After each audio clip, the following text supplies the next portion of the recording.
Well, good afternoon, everyone. My name is Steve Popilo. I'm a partner at Deloitte Consulting, and I'm a leader within our digital banking and payments practice. And a big part of my work has been helping financial institutions really accelerate their ambitions around embedded finance. And I was just elated and honored to actually be asked to moderate this panel for BAFT for you all today. And I'm sitting here with this wonderful panel of leaders that represent respective banks, fintechs, and large global payment technology companies that bring a wealth of industry-specific knowledge and really practical perspectives around embedded finance and where the market is shaping. So before we get into the topic, I'm just going to actually introduce the overall panel members. So for each of you, if you just introduce yourself, your role, the organization you come from, and just a little bit of an icebreaker today. So if your personality was a payment type, what would it be? Just making sure this is on. We're good? Okay. Hi, I'm Brian Anderson. I'm the Vice President of Sales for Capital Markets, which for us includes trade finance, cross-border payments, interest rate swaps, FX derivatives, and those sorts of products. As a payment, I've been in this industry a long time, so when I think about what payment type I might be, I think of myself as a traditional international wire over SWIFT, you know. I've been around a long time and I'm a little expensive. Yeah. Good afternoon, everyone. My name is Amy Ruiz, and I'm the head of Global Transaction Banking for Fifth Third Bank. If I were a payment based on what I've been doing, and the fact that I have paper and I'm in trade, I would be a cross-border payment. I don't know if I would do it via wire, via ACH, but I would definitely be cross-border. Good morning, everyone. Kevin West. I lead our bank partnerships in North America for Wise Platform. For those who are not familiar, Wise is a global payments technology company building the best way to move money internationally. I was thinking about the payment type I would be, and I think if I asked my wife, she would probably say I'm an ACH payment because I'm so cheap. So that's it. Hi everyone, my name is Piyush Tiwari. I lead the global strategic partnerships for B2B side of Visa. And if I would be a payment type, no surprises, it is going to be a credit card. But wait, let me be more specific. It is going to be a commercial card. But just one more thing, it would probably be a virtual credential, because when card becomes credential and it gets tokenized, you know, the form factor doesn't matter, and I like to be everywhere. Well, thank you so much for entertaining all of us. And I think one thing we were all having a joke around today is like, we actually were joking that we kind of like the band of misfits because ironically, like we come from such different perspectives around embedded finance and it has so many different connotations in the market. And we thought that's just such a great way of how we're going to explore this topic today. So a little bit of context setting. You know, when it comes to the marketplace of embedded finance, there's really major paradigm shifts that are occurring. And if there's one thing to kind of ground this whole audience on is that when it comes to financial services, we're no longer confined to the traditional banking channels that we're used to. It's really now financial services are deeply embedded into third-party applications. It's sitting inside industry-specific platform economies, vertical SaaS solutions, and ERP platforms. And what these platform companies are really trying to do is they are trying to take financial services and deeply integrate them into the assembly line of these business workflows that are designed to achieve a much bigger outcome for our customers collectively, but what really banks can never go achieve because they're just not central inside those organizations and the platforms they're using. And the reality of why these platform companies are doing this is frankly because if we're all really being honest, customers are completely fatigued about UX fatigue. And they're bouncing around 10 to 12 applications in any given day. And really what they're looking for is less friction. They're looking for less logins. And they're looking for financial services products to be hyper contextualized to the industry at which they operate in, the functions of which their employees are asked to go do, or really just power the latest innovations that's happening and enabling and consumer innovations that really happen outside of banking altogether. And as these market dynamics continue to evolve, these software platforms are really asking for the role of the bank to change. One as bank as infrastructure, one as a headless platform that's enabled by APIs, and to also, more importantly, as the market dynamics continue to evolve, they are also asking for them to design and build products that were embeddable from the start. And what that means is highly configurable, API from the start, and thinking about it in a way that was even rebrandable to that software platform, and being able to think about how to actually distribute these financial products digitally in a much different way. And as this market continues to shift, the market dynamics is also really interesting. And I think the one thing that gets me most excited about this space is these platform companies are also changing the way we think of ourselves, of how we've actually organized. So when you think about consumer banking, when you think about small business or wholesale, the world is really starting to blur because you're starting to see these more hybrid embedded models. So B2B to B, B2B to C, and even more nested layers of our customers as banks and the customer's customer's customer that can actually go and distribute financial products all the way to the end customer. And that's really, at the end of the day, completely reshifting the way we think about banking altogether in a traditional sense.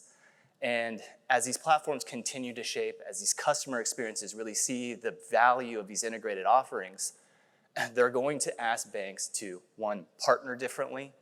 They're going to ask to deliver differently. And they're also going to ask to think and innovate much differently in order to create a better outcome from the customer through better partnerships. And I think that leads us to the crux of the core question we're trying to answer today, which is, how do incumbent financial institutions become indispensable in a world that becomes ever more embeddable, but also as platform technology infrastructure becomes ever more interchangeable? So that really leads us now to go into our Q&A. So I'm going to start with Piyush. Really, we'll start with the very first highest level customer around customer relationships. So in a 24/7 API-driven world, how do financial institutions stay central to the client relationship as finance becomes increasingly embedded into the platform? So Stephen, everything you said is true.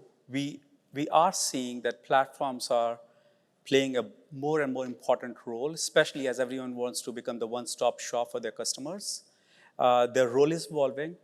They are probably the ones who build the workflow, they build the interface, they own the client relationships, and they are also probably the ones that are closest to where the business is actually happening, right? So in that setting, it may look like that the bank's role is becoming less visible. But I don't think that it is becoming less relevant.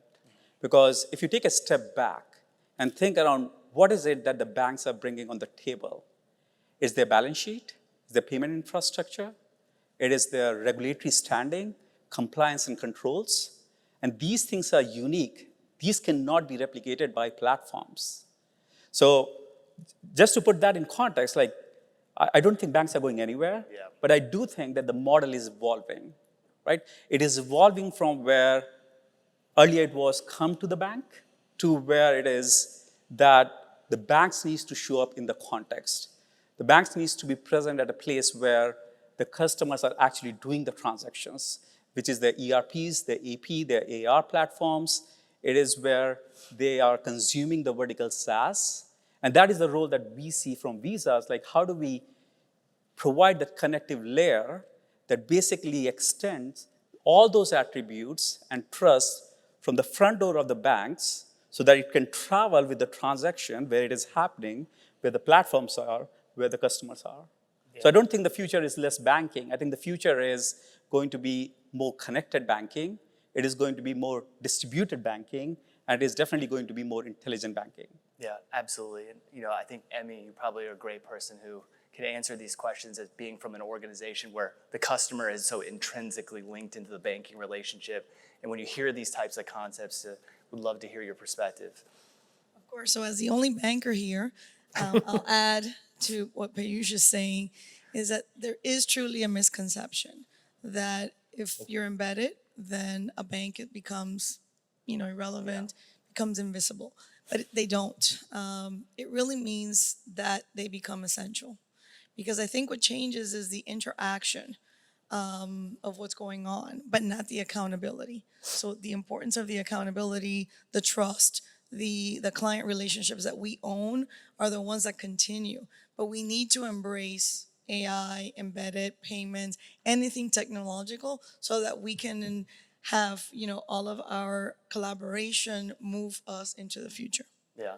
It's so interesting too when we think about embedded finance. There's really two concepts here we're talking about. For an example, Oracle or SAP or Workday, where your finance colleagues in corporate companies are in their ERP solutions. It's so front and center that every bank, one-click integration to bring all your banking products into the solution, and all of this new workflow and centralizing the activity of what they're trying to do instead of move across multiple applications. And then there's also the opportunities, even white gloving products, and maybe Kevin, a perfect example, to share some perspectives. Yeah, thanks, Stephen. So as I mentioned at the start, Wise is a global payments technology company focusing on cross-border payments, but where Wise is probably best known is for our direct-to-customer digital applications serving millions of customers globally. Some of you may have used it here in the room. And through that application, we get real-time insight into customer demands and customer expectations. And now through our platform offering, we can share those expectations and demands directly to financial institutions and banks around the world. And we know that customer experience is front and center to driving customer retention and trust. And when it comes to cross-border payments, customers primarily look at three criteria. First and foremost, transparency. Customers now want to know where their payment is on its journey to the beneficiary and how much that payment will cost before sending the payment. Secondly, certainty.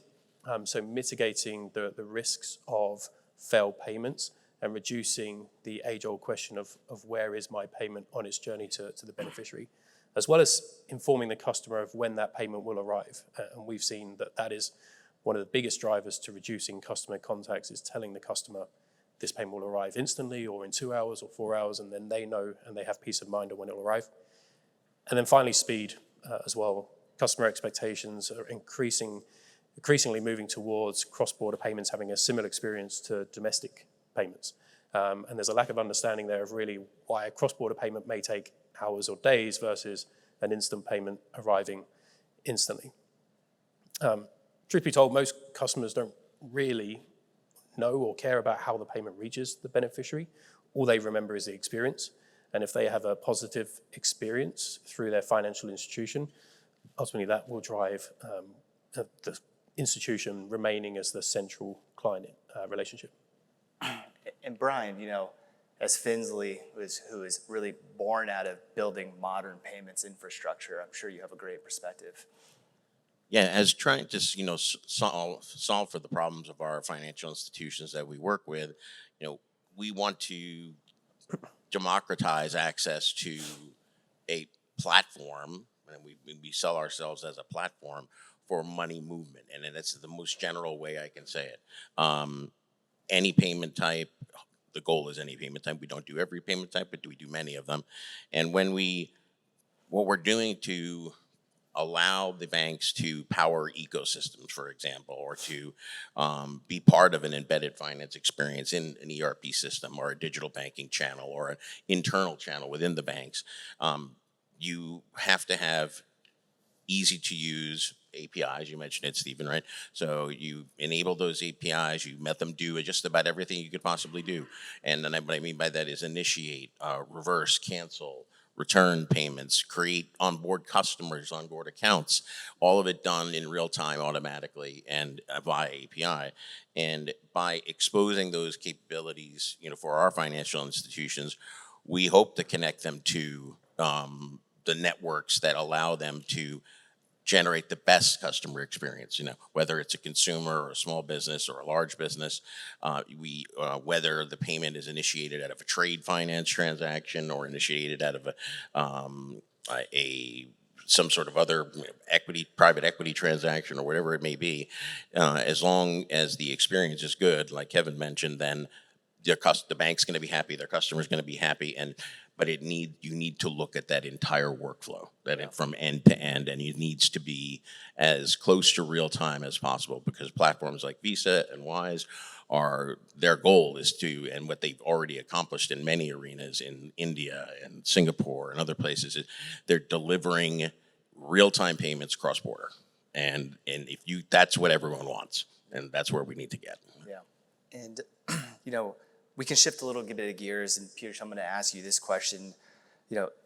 At the end of the day, as these connected platforms become bigger, partnership becomes such a key element to this, because at the end of the day, banks can't do this alone. And so what does a successful bank fintech platform partnership look like today? And how should roles and value creation be divided across those ecosystems? Yeah, I would say this question is pretty close to my heart because I lead the partnership function. I'm sure it's yours as well. So I strongly believe in creating mutual value for all the participants that are part of this connected system. Like when we are talking about B2B world, right, and especially when you have this platform economy, you can't simply insert a payment button into the software and call it a day. It doesn't work that way, because we are not solving a payment problem, we are solving a workflow problem. And that means that the banks, the networks, the fintechs, the platforms, ERPs, they need to come together to provide a seamless payment experience to the end customer while still collaborating intentionally and solving the complexity that comes with it, all the way from supplier onboarding to invoicing to reconciliation, from compliance to controls. Because that is going to be critical in order to solve it end to end. So division of labor is definitely important, because again, it is not a software feature, it is the ecosystem capability. But at the same time, in order for it to truly scale, all the participants would need to play to their strength, but also complement each other's.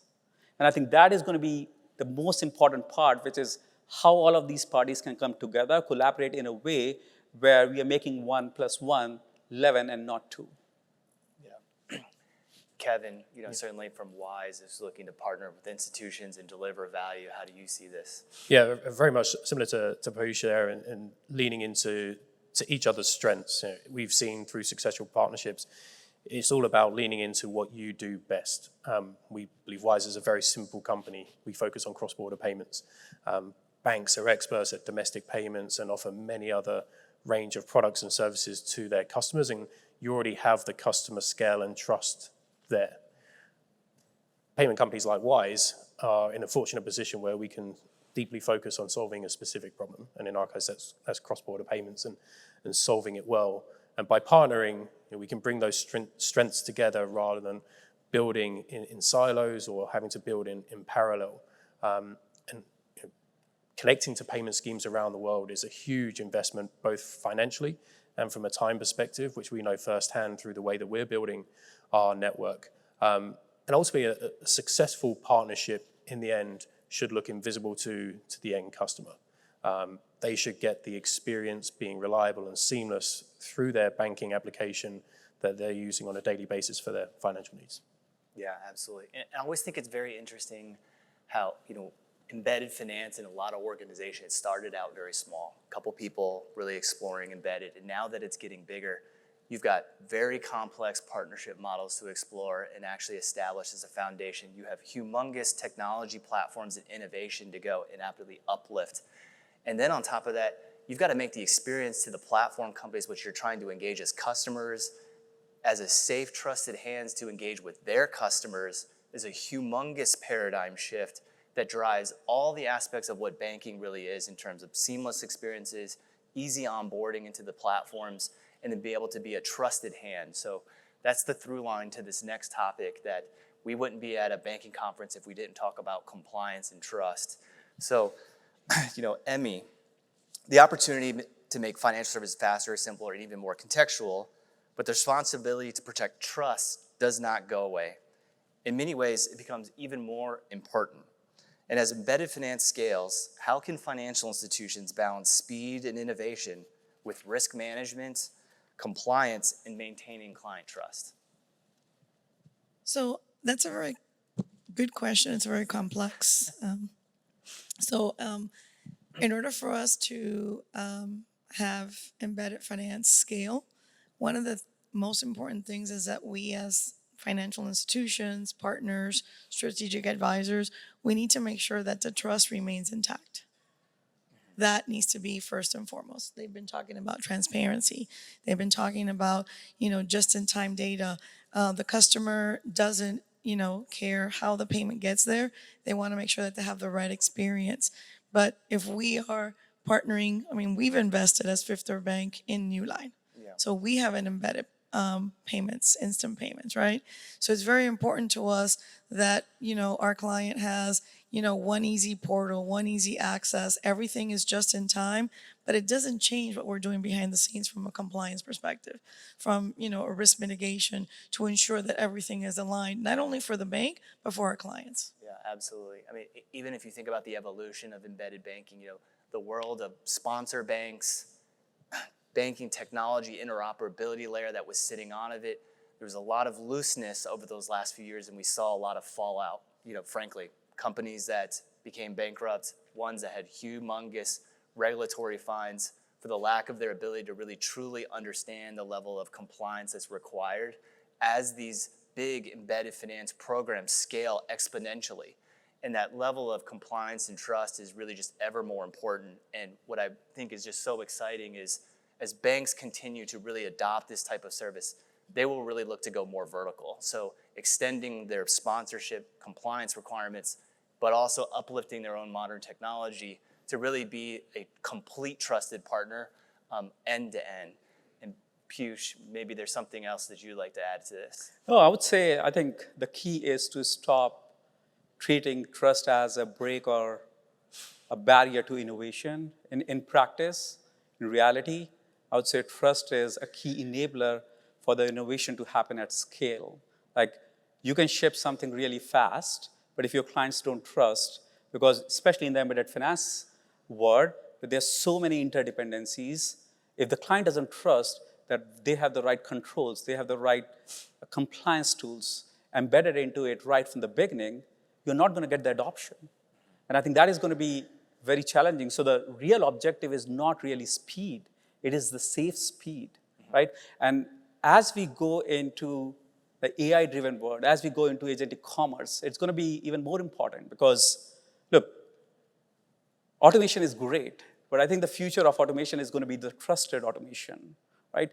Agentic models are very compelling because they evolve from assisting a workflow to actually making intelligent decision within some defined parameters. But when you apply that to the payments, the system doesn't work if you don't have the trust, security, and governance built in right from the beginning. Like, that's the difference between a built-in versus a bolted-on model, right? You need to make these components a key part of your entire solution set. And that's one of the reasons why, if you look at the work that Visa is doing on agentic commerce, it is to build that trusted infrastructure on top of which the innovation can happen. Like, right from our intelligence commerce that provides a suite of capabilities for agents to browse, shop on behalf of the users, to trusted agent protocol, which basically identifies, is this agent the right agent or is it a bad actor, right?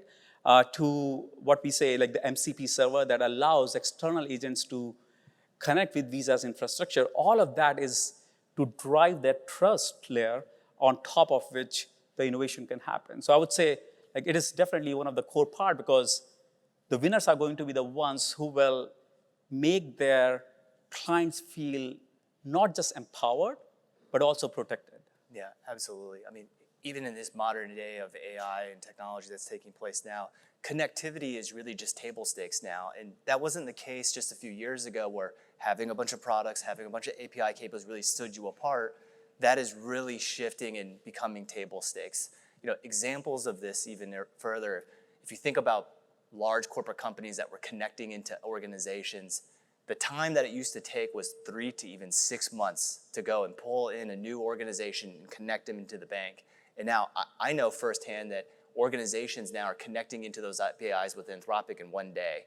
And that's a complete different paradigm shift. If you just talk about platform companies that are looking for an organization to partner with, connectivity will be very fast. However, What they don't want is they do not want to worry every single night that their compliance requirements are not being met, that they're going to get a newsletter that's saying that their sponsor bank is having compliance requirements and is being reviewed by the Fed. Those are the things that are really going to stand out in this next evolution of embedded finance. And to move on to our next question, actually, Emmy, I'm going to ask you this question. So let's talk about, actually, as this continues to scale, humans will still always be in the loop into this, and operational needs, especially in a compliance-driven world where people will need to be able to be supported. Delivering always-on experience is not just about vision or front-end design. It requires institutions to rethink what sits behind the experience as well. So how should financial institutions rethink their operating models to support always-on, real-time servicing without significantly increasing cost and complexity? So we first need to get rid of paper.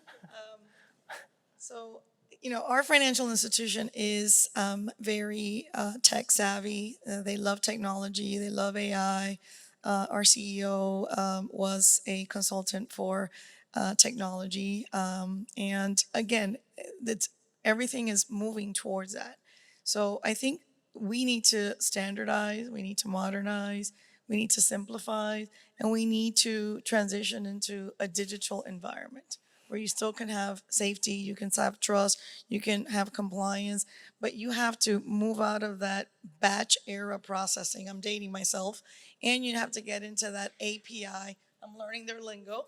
API-driven type of form to deliver a more seamless experience for the client, and then give your staff time to have deploy them to do other things that are equally important but have more relevance at that point. Absolutely. Kevin? Yeah, for those who are not on a 24/7 always-on model right now, it's not easy to move there, but it's absolutely possible.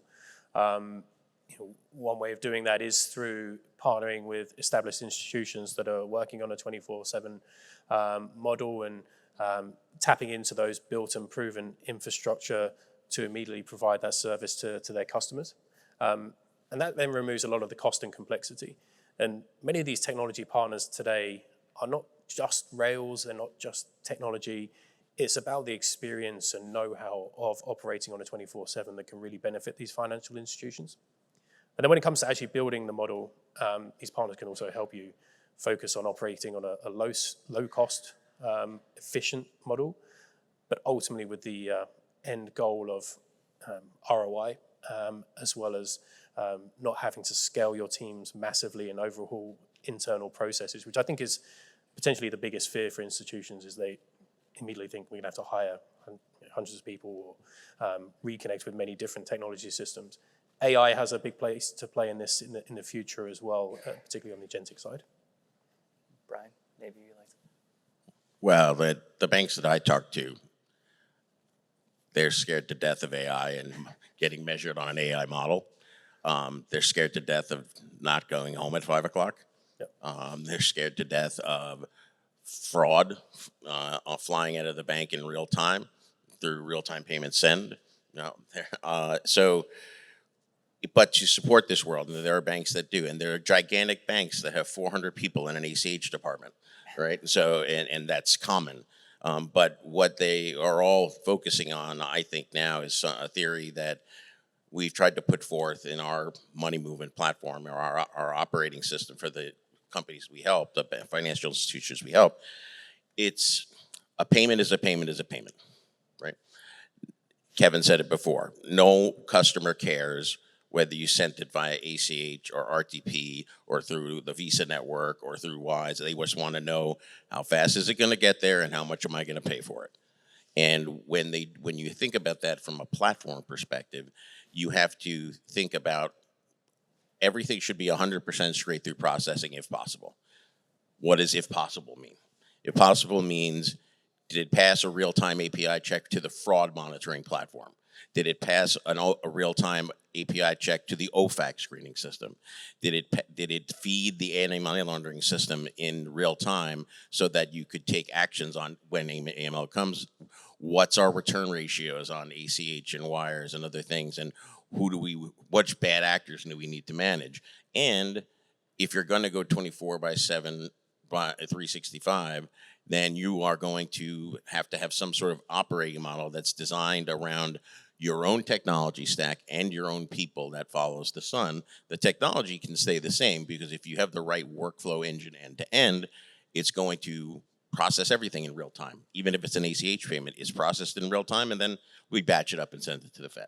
But with the concerns of all of these different checks that should be done and the banks are required to do to process a payment in a compliant way, it has to be done in an easy to use, highly automated workflow.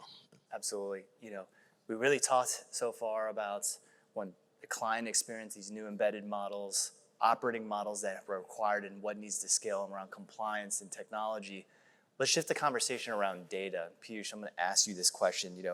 As data moves closer to the center of this conversation as well, the future is not only about moving money faster, but turning information into insights quickly enough to improve the experience in real time. What role will data, and particularly real-time data and insights, play in helping financial institutions deliver more personalized and value-added client experiences? Yeah, I think real-time data is becoming a big differentiator when it comes to platforms, when it comes to networks, when it comes to FIs providing their services.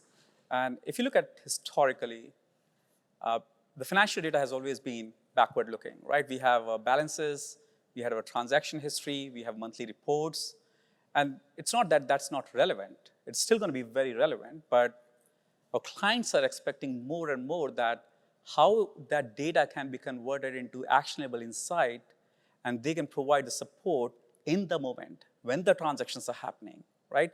So how do they get the visibility on the impact of some of these things, whether it is a buyer making a payment to the supplier or any other use case? What's the impact of that to their cash flows, right? What kind of early warning systems are they getting in terms of understanding the risks exposure that the company is taking, right? How can this data help inform what are the exceptions they should be thinking around? What are the exceptions that they should be, or how exactly they should be addressing those exceptions as well? So data is, like especially on the commercial client, is irrelevant if it is not actionable. So that is going to be one of the key parts, and I believe that as we start seeing more and more of that coming into the market, the real winners are going to be the ones that actually make that data relevant, make that actionable, and make it happen in a way where their clients can actually make faster, smarter decisions, right? Not necessarily just have 5 more dashboards to look at. Yeah, absolutely. So we've really talked about client expectations, partnerships, trust, operating models, and now even data. But to really end the way of just really looking ahead of all of this, I'm going to ask each of you one by one, when the market matures further, what will really separate the leaders from everyone else? Looking ahead, what will differentiate winners in the platform economy? Will it be technology, partners, data, or do you see it to be even something else? I'm going first. Yeah. Excellent. So when we talked about partnering, I think that is probably number one on my list, because no matter which participant you are in this workflow of this of processing payments or providing trade products or providing any banking product or financial product, you can't do everything the best. So if you have even a great example, if you take Emmy's Bank, Fifth Third, and they want to embed themselves into an ERP system, and it means they need to have an API with a webhook that feeds back statuses to the ERP system. They need to have a partner and a network that offers them multiple options for cross-border payments. They might send it out via Swift or Wise or to a customer on Wise or to Visa on their platform for global payments. Though having those partners, as well as a technology provider like Finsley or our competitors, someone who makes an open platform that tracks the entire workflow, every step. I can't count how many times in our payment hub, how many different status types there are now. there's probably 100. And of those 100, each one of them is a notification back to all pieces of that workflow to make sure that data is in real time being used to facilitate the best experience operationally at the bank and for the platform and for the customer on the platform. So I think it's partnering that really makes this the strongest thing. Absolutely. Emmy? I completely agree. I think, what happens behind the scenes is critical to ensure that everything flows in a seamless manner so that the experience on the back end and on the front end is the best client experience. What we do is we provide a service. We're competitors. We, compete on price. We compete on, technology. We compete on many different things. But the most important thing is we compete on client experience. And the best client experience is what's going to continue to set us apart from our competitors. Yeah, I'll go back to transparency. Stephen, leading the differentiating traits for a bank, and I think banks have a great opportunity here to lead that charge, particularly in North America. Lack of clarity still remains the biggest friction point in cross-border payments. To give you an example, there was a question yesterday during one of the panels on the screen of FX transparency. What do we think that looks like in the future? Wise is a big advocate for FX transparency. And we're starting to see banks in the UK and Europe now disclose what the FX rate consists of. Customers really want to understand what the FX rate is, what the fees are, and exactly how much will arrive with the recipient through that cross-border payments landscape. And so I think in a crowded space, both on the fintech and banking side, there's a huge opportunity to differentiate yourself just on transparency. Yeah, I would say I kind of agree with some of the things the panelists said. Technology is table stake over here. I think someone can get a little bit of a differentiation for a bit of time before the competitors catch up. So I believe the real winners are going to be the ones that can combine trust, interoperability, data, and partnership to solve real problems for the clients, right? In a platform economy, you can't have one entity owning the entire layer. So the stronger position is to be easier to integrate into, valuable where you want to build the products on top of it, and obviously reliable where you can actually scale up with your partners. So that is, I believe, going to be the key differentiator, not necessarily the fastest moving company with the most attractive interface. Absolutely. I always get really excited about a really complex type of use case. So one of these examples is a healthcare platform. This healthcare platform is a multi-billion-dollar commercial client of a bank. They also have over 40,000 hospitals on the platform. And those hospitals need payment services. They'd be able to do potentially equipment financing. And then those hospitals have millions of patients that are running on that platform today. So there's patient payments. There's even patient credit that can be extended into them. Who owns that relationship in the organization? If it's the embedded finance team, they don't know what to do with consumer payments. Maybe they do. They're commercial. There's a large commercial corporate client that's also associated to that, and that's where the real value of a bank that's coming in that can really extend all of the breadth of services together to really, really capitalize on those opportunities that are shaping now in the marketplace. And I find that to be just wildly interesting of like how that will continue to evolve.